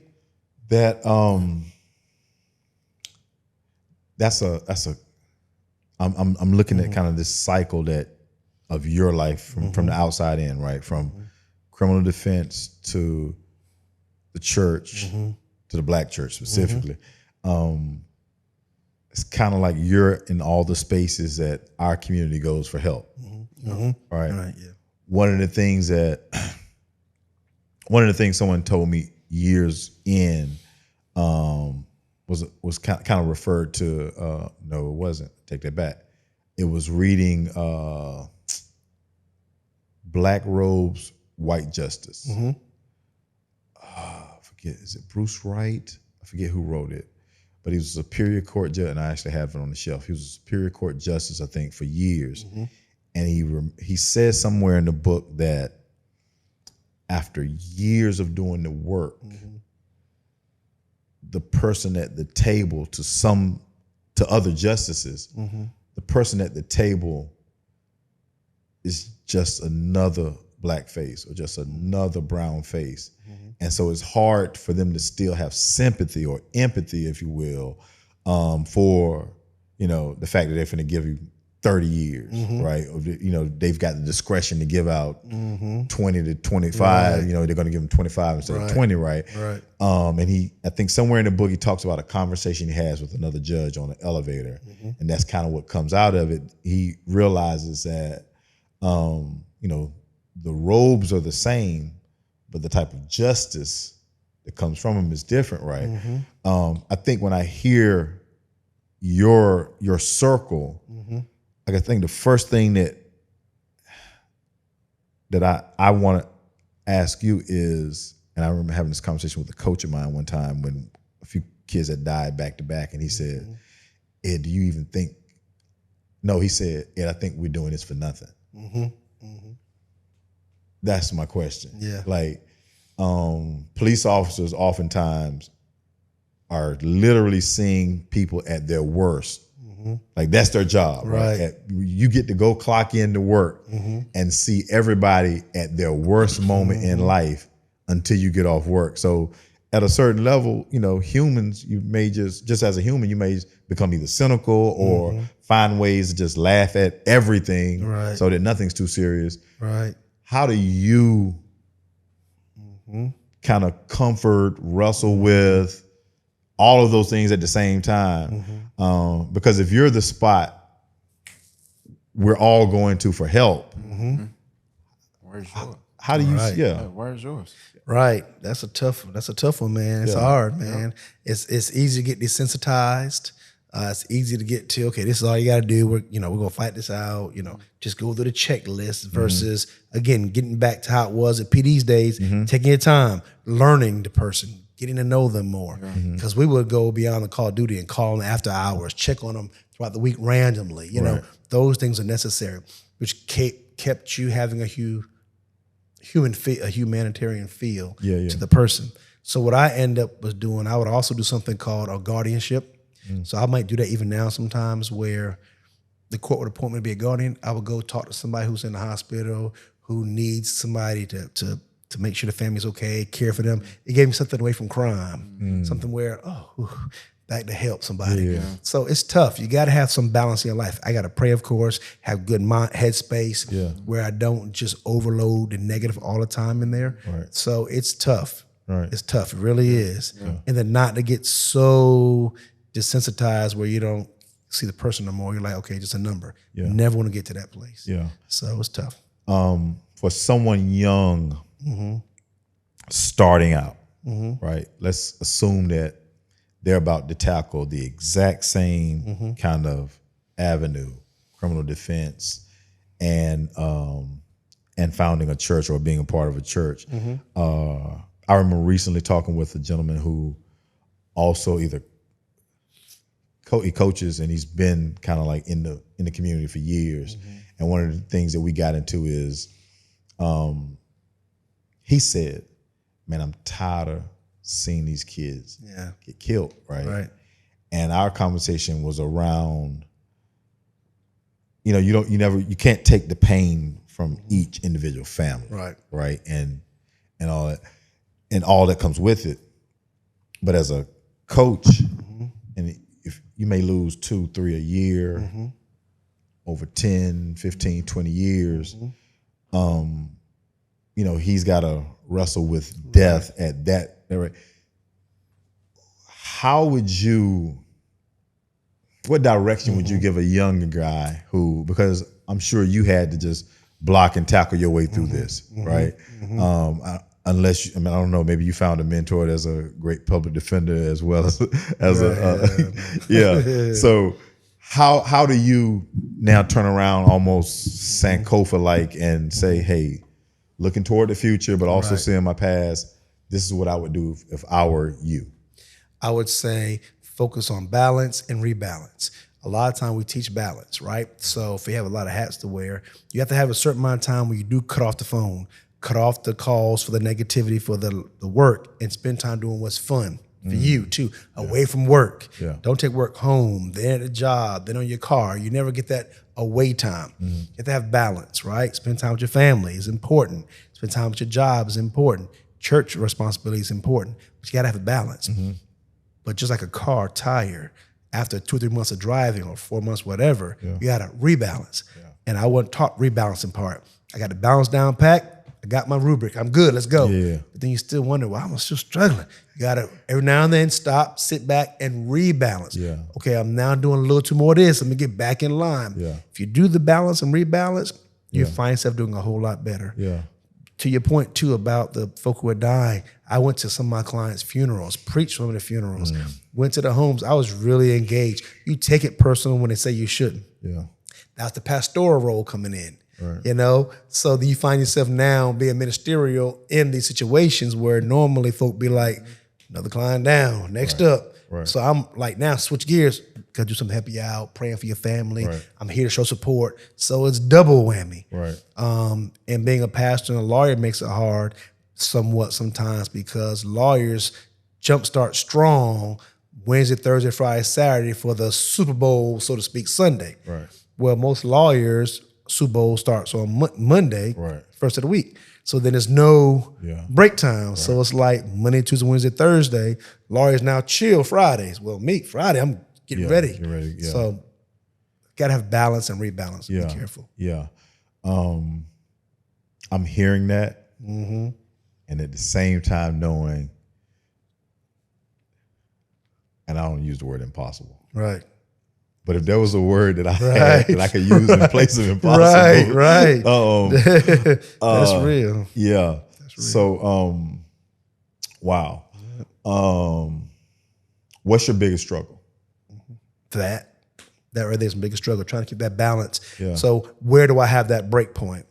So you have to take it sometimes in the daytime, or you got to take more frequent vacations. You have to do something where you have that peak where it's, get back up for air, you know? Yeah. So that's my struggle because you want to do both well. Do you have the infrastructure to support that? Yes. Because oftentimes, early on, so much is revolved around you, you and you. Yeah. Right. I've been blessed now. I have my wife, she preaches when I'm not preaching. I also have some of the ministers that I've taught, they're able to minister. So when I went on vacation recently for 2 weeks, it was covered. Gotcha. Back in the day, like you said, I had to rush back Saturday night, get ready for Sunday morning. Yeah. So that infrastructure helps out a whole lot where I can now go get that chill time and still know things are still moving forward. So that helped out a whole lot. One of the things, and so I'm thinking about kind of the your profession, and one of the things I know, I tell people all the time, you're chasing, when people are chasing success, they're almost chasing it like it's a destination. And they don't realize that becoming successful isn't the hardest thing. Staying successful is the hardest thing, right? And so how do you like when I see someone who's wealthy accomplish something great, right? I tend to respect that more than someone who kind of, got it out the mud, so to speak. Not diminishing anyone's efforts, but if you're wealthy, all those creature comforts are taken care of, and you still found somewhere the determination to produce greatness, right? And we know producing greatness is just hard, period. How does Fitz case after case after case still hit the mark? Like what is it? I mean, is it routine? Is it what do you do to make you consistently stay on top of your game, and which obviously raises your profession? Sure. I'm always mindful that somebody's life's on the line, somebody's liberty's on the line. So because of that, I can't afford to be slothful. And I realize I got to give them resist the temptation to be slothful. So I have to be prepared at all times. I have to fight. And, if I have set a case for trial, a lot goes into that. So I give it my all, and get pretty decent results. When that happens, you feel good. One of the greatest feelings I've had when it comes to law is when you get that knock at the door when the bailiff comes back and say they got a verdict. And you got a family over here knowing in the next 15 minutes, either they're gone for a long time or they're going home with you. Right. And you don't know which one it is, and you're waiting. And the jury comes in and they pass that slip to the bailiff. He walks slow, it seems, to the judge. The judge looks at it with no remarks, takes his time, reads it. Like, come on. Then he gives it to the clerk, real slow. I'm like, come on, man. The clerk gets it, stands up. Like, just read it. Yeah. And when you finally hear them say, the jury unanimously finds your client to be, they always pause. To be, say it. Yeah. And then they say not guilty.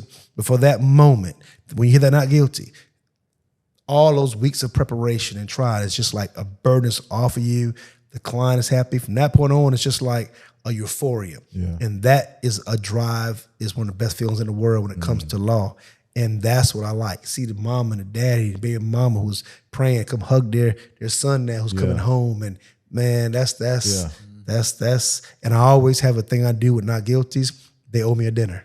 And I end up treating them, but they owe me a dinner afterwards. We celebrate away from the case. Right. We meet somewhere and talk. How you doing now? What's your next steps? That's tough. So Building that relationship. that's it. Relationship. And he's still keeping that There you relationship. go. Like, There you go. it's hard to find actual men Right. like us Right. around in communities like or cities like Durham to actually guide and maneuver and stay attracted to keep that relationship with each other. That's right. That's so true.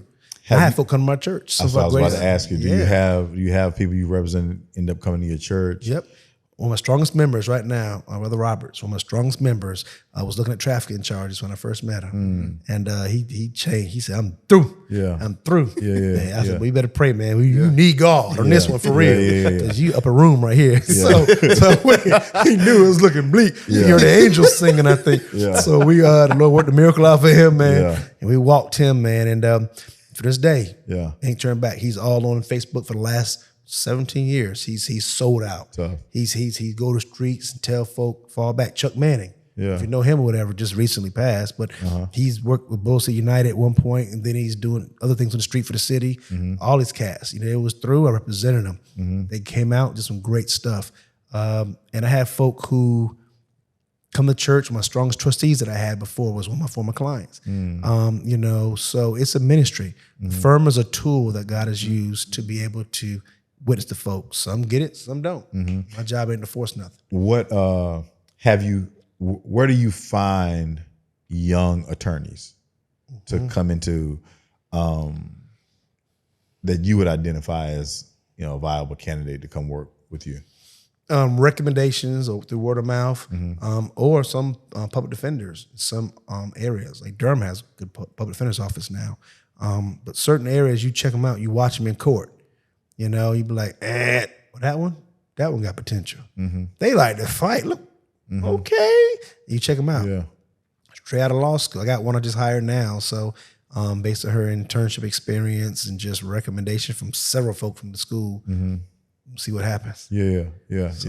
Have you, I imagine like most other professions, you've seen a change in, I don't know if quality is the right word, but the type of attorney that comes out now.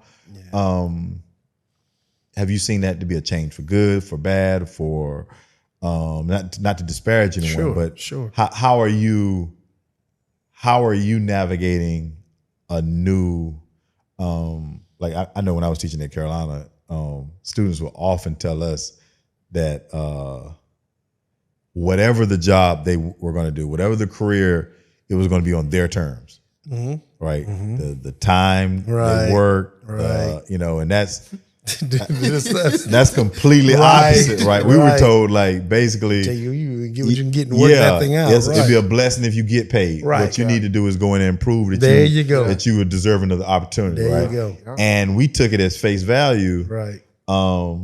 And I don't know who's right or who's wrong. I just know that things are different now. And so how are you kind of navigating the new space? Well, I am currently the president of the Durham Criminal Defense Bar. Oh, wow. So we got a subcommittee we formed called a mentorship group. We're in the process of trying to get these young lawyers now and talk to them about how to watch out for the pitfalls and things of that nature. But for the last 4, 5, 6 years, this new breed, a lot of them don't want to listen. They come out thinking they know everything. And you see them, you're trying to say, hey, you might not want to do that with this judge. My God, I've been okay. Go in there and get embarrassed. I try to help you. Yeah. So a lot of these cats don't They don't want to listen. They think they have this idea of, and then they hang the shingle out because ain't nobody hiring them because you don't. Right. Went out there and did these things. So Right. they have to be a little more humble coming out. But right now, there's a different breed out there now. So we're going to have to try to train them up and let them know, stay humble. There's a lot you can learn. When I was coming up, we were thankful. Man, look, we just working. We just happy who could help us out, gleaning insight and direction. Yeah. So Yeah. now it's just a little different. Yeah. Did either of your kids go into law? No, they did the opposite. Everything I do, my son wants to do opposite. Okay. Trey, love him to death. I want to do defense law. I might be a cop. No, you're not. You know what I'm saying, right? So he just does the opposite. But yeah, my daughter wants to be a doctor. So I'm like, nobody wants to take the firm. It's right here for you. Yeah. So it is what it is. So, but they're both doing great things. My son is an entrepreneur. I think connect them with you actually. Sure. A lot of vision. And my daughter, she's finishing college next year. Okay. Then she'll start doing her med school application and all that stuff. Yeah. So they're doing good stuff, but nobody's doing the law stuff. Yeah. Oh man. Yeah. Would have been nice. Would have been nice. Yeah. I could only imagine. Right. Definitely Yes. definitely have a great name to pick up on for sure. Yeah. A real Fitzpatrick. Yeah. Trey Fitzpatrick. Yes, that's my dad. There you go. You got it, son. Yeah. I like Carolina. He like Duke. I like Cowboys. He'll take risking. Whatever I do is opposite. Really? That's them boys for you. I love them to death, though. That's funny. Oh my God, that's funny. To start to land the plane, and so we can be a good steward of time. We talked about kind of your path that got you where you are. Was there ever a time that the rudder just kind of went off track and you felt like you were a little distant from where you thought you were going to head? And if so, how did you get yourself back? That would be kind of the first part of the two-parter. That's actually two, but the second piece is, well, I'll let you answer that. Did the rudder kind of ever, in life itself?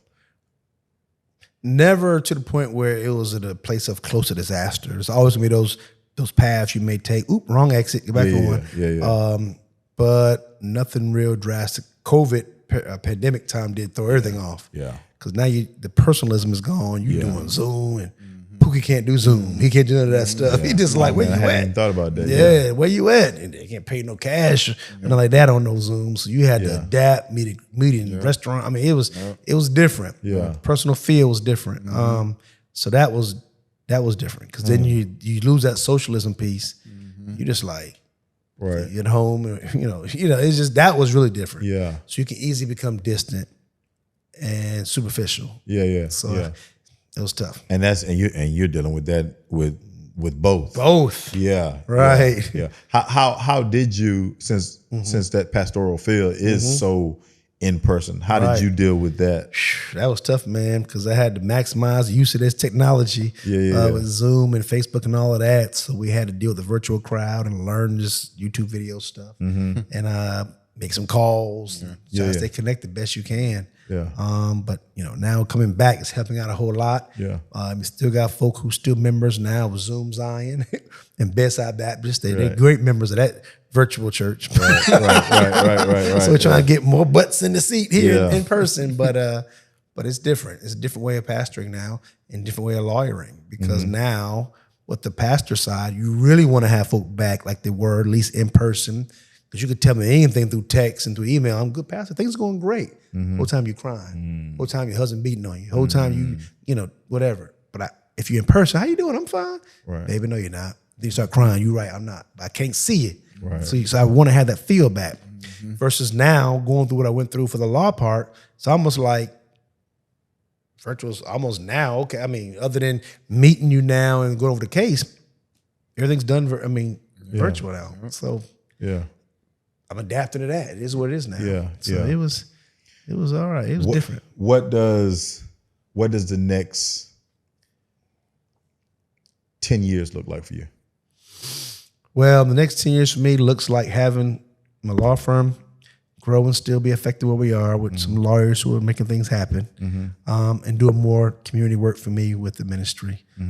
It's part of our vision to have a life center, and there we will have basketball courts and recreation things and auditorium and English as a second language being taught and all of these things where folk can just come there, have a nice, safe place, a little instrumental jazz playing or something in the background, come read a book. You know, I want to make a self-contained building. Folk can come and have a safe place, walk around, get your exercise on. That's the hope they have in the next 10 years. Would you do this in Durham? Oh yeah, absolutely. We got the space now. Just have to get the money to build it. Gotcha. So yeah, that's where we are. yeah. Oh, that's tough. Yeah, man. That's tough. And of course, the church is right there in the cut. Yeah. So this would be a great opportunity to let folk know there's other ways. Right? Yeah, that's tough. Are there one of the things that has helped me is, I don't know what, somehow the universe every now and then just shows me something that, that's the hope, right? Usually it's a younger person that, you know, I don't know, I might open up my phone and, you know, you read some 12-year-old somewhere else did da-da-da. Right. What's the, this gives me hope? Like, what are those moments? Like, what does Fitz get that tells him that, man, I'm spending all this time with people who have been charged with crimes. I'm always in spaces where people are, you know, people's lives are falling apart, and I've got to somehow connect them to the glue, you know, and sometimes the glue is them, and I've got to convince them that, hey, you got this, da-da-da. But what is the glimmers of hope that keep Fitz going on? Well, in the pastoral realm, when I see somebody give their life to Christ and begin to walk with him the best they can, families united, things moving in the right direction. Yeah. The lawyer realm, when I hear parents who call my phone or send me pictures now of little Johnny who now made it into college at Davidson or now made it in college at Howard. Yeah. Look, he did it, man, all because of the good work. And I always say, to God be the glory. Yeah. But because of what happened and your talks to him, he changed his life. He left people alone. We moved. We're gone now. And here he is. Yeah. That one little picture or that one card that comes, I put it in my office and say, whew, that'll buy me another 6 months. Yeah. No, that's for real. That's real, man. I'll take one little anything, you know, Yeah. or the Google reviews that go on there, how they're proud of the service we offer for our website. So those things keep me going, man. Yeah. If you ever get a chance, I just went and looked at it again. It's crazy how you can form things, check it out, and then don't go back no more. But I went back to my website, callonfitz.com, and I saw some of the YouTube testimonial videos that I had on there, hadn't seen in a while. And man, it encouraged me to keep doing what I'm doing because their lives were changed. Right. And the way they portrayed it, and they were so transparent. I forgot how much they said. I was like, we are making an impact. You know, it just reminds you. Yeah. Those are the moments that keep me going, man. Yeah. It keeps me going, man. That's that brings joy to my heart for real. Because I know I can imagine that's a hard road to travel. Oh yeah, you know I got to close this out. Right? You know I got to. Go ahead. Hey, just off of me sitting here, listening to everything you said today, as far as you being a lawyer, preacher, a community activist, I feel like people out here in Durham, North Carolina, get with this man, link with this man, do whatever you can, network with him. As he said, I can see it in his face how he leads with love, and he's speaking with it. So get with this man. Get with this man. He's a great person to be around. I barely know him. Me first. This is my first sit down with him. So him saying what he's saying, building relationships, he's done it. And I've got it today. So that's just, I want to thank you for being here. Yes, sir. Bless you. I'm definitely honored. Amen. It was definitely a pleasure to have you. Thanks for having me, man. So saying is Thanks if for you're in a having me. fix, call on Fitz. Yeah, But- if you're but in a fix, you call got- on Fitz. You got time. You got time if they're not in a fix too. Yeah. Call on Fitz.com. That's it. What time is your services on Sunday? 9:30 a.m. on Sundays. Okay. One Love Christian Church, non-denominational church. Okay. Come as you are. 1315 Horton Road. Bible studies on Wednesdays at 7 p.m. Okay. And if they're in a fix, Yep. Call on Fitz. Go to callonfitz.com and Okay. all information is there, who we are. We also have a church app too, OLCC Durham. It's our church app. Learn all about us. You can download it for free.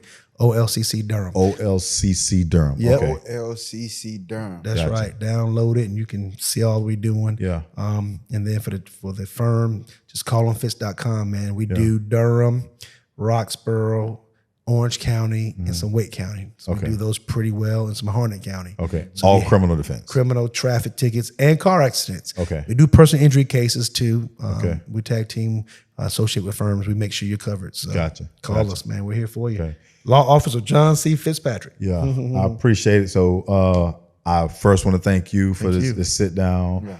And that's a wrap. Yep.